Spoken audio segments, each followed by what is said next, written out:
Kagulat World. Isang nakakagulat na eksena ang bumalot sa tennis world matapos ang laban ni Alexandra Ala kontra kay Coco Gauff sa Dubai Tennis Championships. Straight sets loss ang naging resulta, 0-6, 2-6.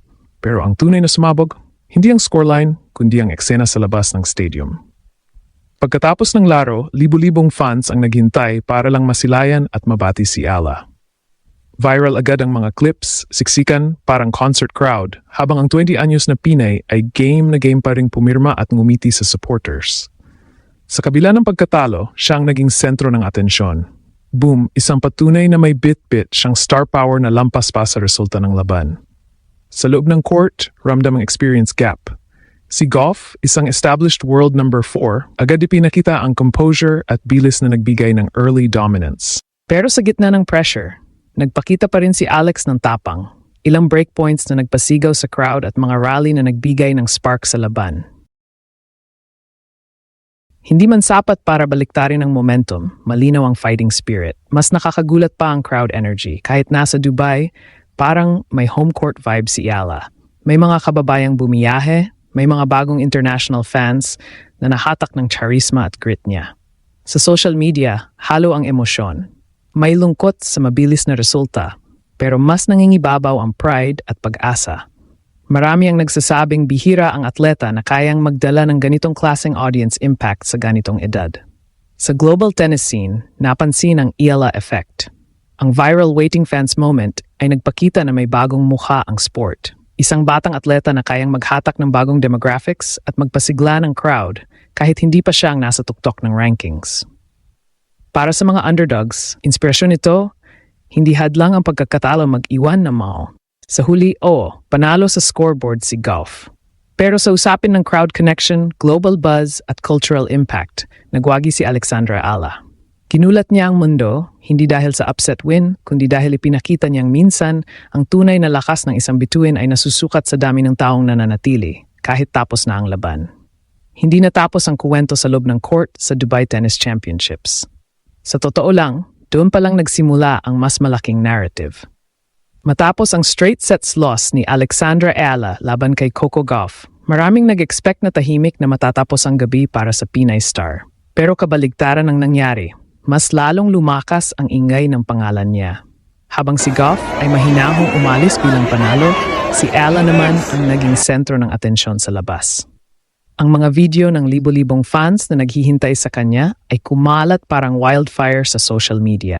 May mga kabataang umiiyak sa tuwa ng makalapit. May mga international supporters na humahanga sa composure niya kahit talo. At may mga Pinoy na proud sa ipinakitang puso at professionalism. Dito mas tumingkad ang tinatawag na star quality. Hindi lahat ng atleta, kahit pa top-ranked, ay kayang magdala ng ganitong klaseng crowd reaction pagkatapos ng pagkatalo. Pero si Alex, kahit pagod at emosyonal, hindi nagmadali. Isa-isa niyang hinarap ang supporters. Smiles, quick chats, signatures. Iyon ang moment na lalong nagpalalim ng koneksyon niya sa fans. Sa analysis ng Tennis Insiders, malinaw na may mga aspeto pa siyang kailangang i-develop. Mas consistency sa serve, mas control sa unforced errors kapag under pressure, at mas strategic adjustments laban sa elite defenders tulad ni Gauff. Pero sa kabila ng technical gaps, ang mental composure niya ay kapansin-pansin. Hindi siya nag-breakdown sa court. Hindi siya nagpakita ng frustration na magpapahina sa image niya. Mas lalong naging evident na ang laban na ito ay bahagi ng mas malaking journey. At sa bawat journey, may stepping stones. Ang Dubai run na ito ay maaring hindi nagtapos sa upset win, pero nagbigay ito ng exposure, experience, at higit sa lahat, belief. Belief na kaya niyang makipagsabayan. Belief na kaya niyang maghatak ng global audience. Sa Pilipinas, ramdam ang pride. Social feeds flooded ng supportive messages, bawi next time, proud kami sa'yo, at simula pa lang to. Hindi ito blind optimism.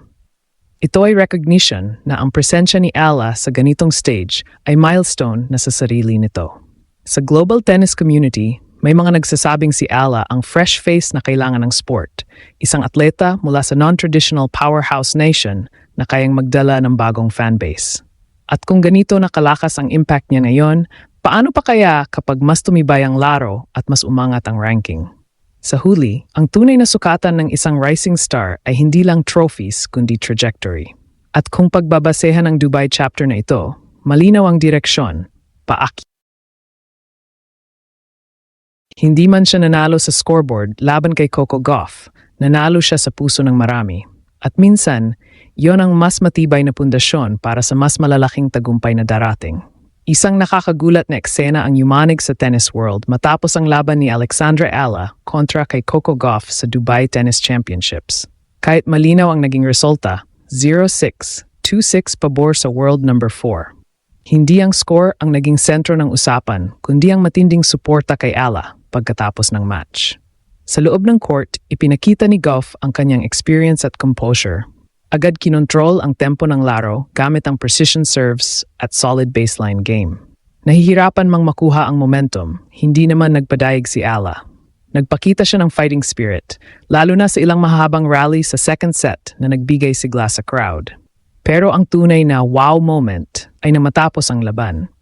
Sa halip na tahimik na pag-uwi ng mga tao, libo-libong fans ang naghintay kay Ala sa labas ng stadium. Parang concert ang eksena, may sigawan, may banners, at tagsa ang gustong magpa-picture at magpa-autograph. Agad nag-viral ang mga video online na lalong nagpatunay sa malakas na hatak ng 20 anyos na Pinay. Sa social media, halo ang emosyon, may lungkot sa pagkatalo pero mas nangingibabaw ang pride at paghanga. Marami ang naniniwalang ang impact ni Ala ay hindi nasusukat sa panalo o talo. Sa murang edad, nagawa niyang magdala ng bagong energy at audience sa tennis scene. Sa huli, kahit hindi siya nagwagi sa scoreboard, malinaw na nanalo siya sa puso ng fans. Ang Ala effect ay patunay na minsan, ang tunay na tagumpay ay nasa inspirasyong na ibibigay mo sa mundo. Sa kabuuan, ang naging laban ni Alexandra Ala kontra kay Coco Gauff sa Dubai Tennis Championships ay patunay na ang tunay na impact ng isang atleta ay hindi lang nasusukat sa resulta ng scoreboard.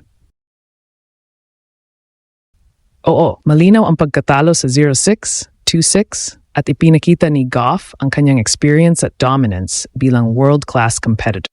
Ngunit sa kabila nito, si Ala ang naging sentro ng atensyon matapos ang laban. Dahil sa libu-libong fans na naghintay, sumuporta at nagpakita ng walang sawang paghanga. Ipinakita ni Alex na ang star power ay hindi lamang tungkol sa panalo kundi sa koneksyon sa tao. Sa murang edad na 20, dala niya ang kumpiyansa, composure at inspirasyon na kayang maghatak ng bagong audience sa tennis. Ang viral na eksena sa Dubai ay simbolo ng mas malaking bagay, ang pag-uspong ng isang global icon mula sa Pilipinas. Sa huli, maaring hindi niya nakuha ang panalo sa court, pero nanalo siya sa puso ng marami. At kung ito pa lang ang simula, malinaw na mas marami pang yugto ang darating kung saan mas lalo niyang mapapayanig ang mundo.